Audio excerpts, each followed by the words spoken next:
be playing at the same level that they are as they are, because that's the hackers are playing at the tier one, right? And if we're using a tier 3 tool, like how do we compete with tier 1? We can't. Yeah. We all have to level up. What's the fastest growing area, vendor market? Is it compliance? Is it EDR? Is it, as you said, like this AI data lake thing? Like, where do you see kind of the next growth explosion of vendors or a need? Like, what's on your wish list? I guess I'm asking. I think if you look at CIS level 1, control 1, it's about asset management. It's the visibility, right? So GRC is the biggest space right now, and GRC is helping you get in a sense of what are my policies, what's my attack surface, what do we have, and then how do we secure it. So first is GRC, then it's like, hey, let's like start securing it, and then let's start automating that. So I think compliance automation is the number one, because we all need to know what do we have and how do we secure it. Yeah, no, you mentioned Drata Vantage Secure Frame, right? Like unicorns out of nowhere. So yeah, it's in your neighborhood, right? $2-3 billion valuation. So yeah, certainly that happened quick. So I think we'll continue to see that. We're almost at the top of the hour. Final thoughts. Jesse, you want to go first, or Henry? Why don't you go first? Well, I'll unpack. I always enjoy talking with Dan because he just has a perspective that I think I would try to strive to maintain internally as well. Final thoughts though here. I think it's an interesting perspective for me always when we get to do these, because I spend so much of my time focused on like one thing, right? Which credit to you there, Dan. Hopefully we're focusing on our one thing well enough for you guys. But it is always great for us to be able to get the external perspective, like, hey, what is sort of the overall market trend? What is it you guys are striving to do, right? What are the things that you're looking for us to be a tier 1 solution for you? Or what do we have to do to get there? And all those things, I think, are sort of always my takeaways from these. And then maybe the only other thing, just assuming, I were to ever fail my company, I do have a Raspberry Pi on my desk. So when I come looking for a job, I just want to say that it's there. A little dusty, but he's got it all on camera. He was like, here it is. Yeah. Jesse, you want to go? Yeah. This has been really fun for me today. First time meeting Dan and getting to hear about a lot of the same principles that we did in our MSP back when we built our security business that he's using to be successful in his, and to even go above and beyond the success that we had. Takeaway is start somewhere, pick up a shovel. The best time to plant a tree was 30 years ago. The second best time is today. And so it's not too late, and you just start moving, problem solving, and moving forward. So that's what I took away from it. Awesome. Kromsky. Man, I love the nickname use. I appreciate it. I saw it on your LinkedIn. I love the LinkedIn feature of having a nickname. I've nickname in high school and I kept it ever since. But my takeaway from this is MSPs shouldn't be wary about necessarily having too much in their stack if they're doing it the right way. And if you're impressed by Dan's MSP and what he's doing, remember, Sention is part of that stack. So a step in the right direction to plug myself. Awesome. Shameless plug. I love it. Keeney, any other thoughts before I close it out? I just think if I could parrot Dan's perspective of find the next problem and solve it.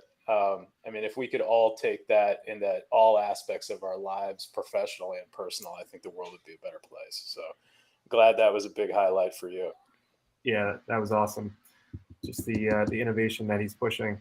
Well, Dan, thanks again for coming on. Henry, Kromsky, love it. Next week, we're talking with Fifth Wall, MSP cyber insurance, small business insurance. They are clearly at the center of all things cyber insurance.